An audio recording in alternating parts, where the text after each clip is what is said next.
Hi, this is Drew Jones of Drew's Guitar Shop in Seattle, Washington, and today I wanted to talk a little bit more about shielding paint, and concepts related to that. I've talked more in depth about this in other videos, which I'll link below in the description.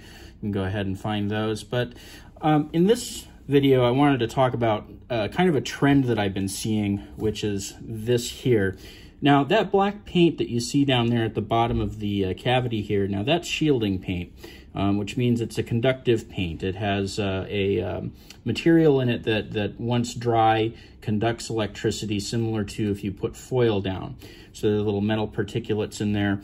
I don't like the shielding paint quite as much as I like just going in there with foil. There are advantages to it in some settings, but I think that the foil usually does a much better job because this paint can end up with dead spots, especially if you don't have full coverage, which is what I wanted to talk about in this video. This is a trend that I've been seeing a lot lately with some newer guitars, which is that they put the shielding paint on the bottom, but you can very clearly see that that shielding paint does not go all the way to the top of the cavity, which kind of to me begs the question of why bother with it anyway if you're not going to complete the Faraday cage. Because what shielding is all about is actually building a Faraday cage around your electronics so that your electronics don't get impacted by a bunch of EM interference. Again, I talk more about this in a video that I have linked down below, but basically what this is supposed to do is it's supposed to create a metal conductive shield around the, doesn't necessarily have to be metal, but it does have to be conductive, a conductive shield that goes all the way around the electronics and is connected to the ground circuit, which we do see the connection here to ground, but I do not see full coverage, and so this is not a complete Faraday cage. Now, you know, I don't know what the thinking is here. Maybe the thinking is that because this is the thin part of the wood, that maybe they don't have to shield the thick part of the wood. But to be honest with you, radio waves and EM stuff that's going to interfere with this isn't going to even see that. This wood is going to be invisible to to that kind of energy, and so we're not really going to be stopping anything with, you know, thicker chunks of wood versus thinner. What it really needs is to be a conductive surface that is hooked up to ground. So I don't know why companies are doing this, but I am seeing this straight out of the factory from certain places. This one here happens to be a Fender Tele, but you know, I've seen similar things from other places. Now, if you have shielding in your instrument that is like this or doesn't have full coverage, what you have is kind of an opening in that Faraday cage that can let stuff come in. Tiny little holes, like little holes between like pickup cavities, aren't that big a deal, but if you have something, you know, going on like this, in my opinion, really needs to be taken care of and addressed. Particularly on guitars that have single coil pickups, you know, things can get kind of noisy without shielding.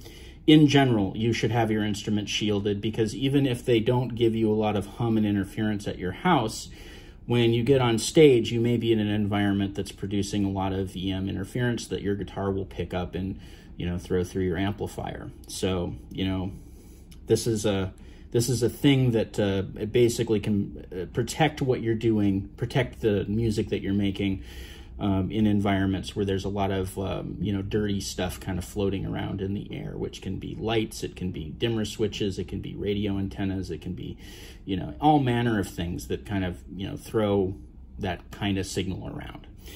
Anyway, so I'm going to contact the customer that owns this instrument. I'm going to let him know about this situation in here and see if he wants me to go in and do a full shielding job.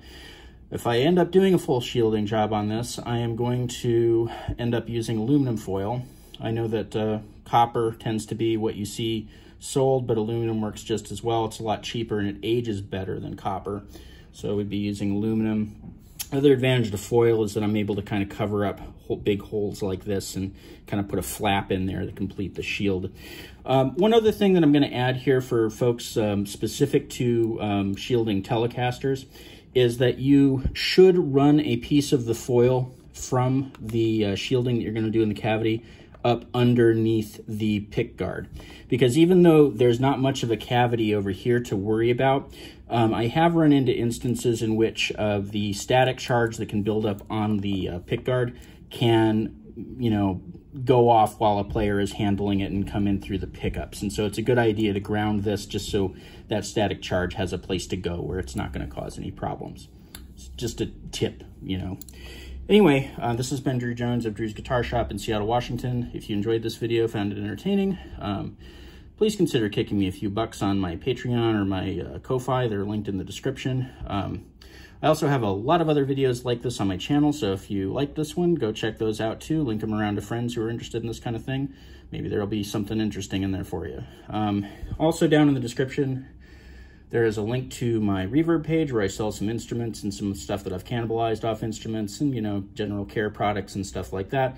Also a link down there to my website where I have my pricing info, my contact info, as well as a page that I wrote for people to get tips on caring for their instruments, which it might be something in there for you. I also just recently wrote a page basically covering everything you could possibly want to know about fretwork, and you can access that by going to my price page and clicking on any of the hyperlinks under fretting or fretwork. So check that out. It goes into like detail about going fretless and, you know, doing steel, doing gold Evo, compound radius, anything you want to learn. So go check that out, and thanks for watching.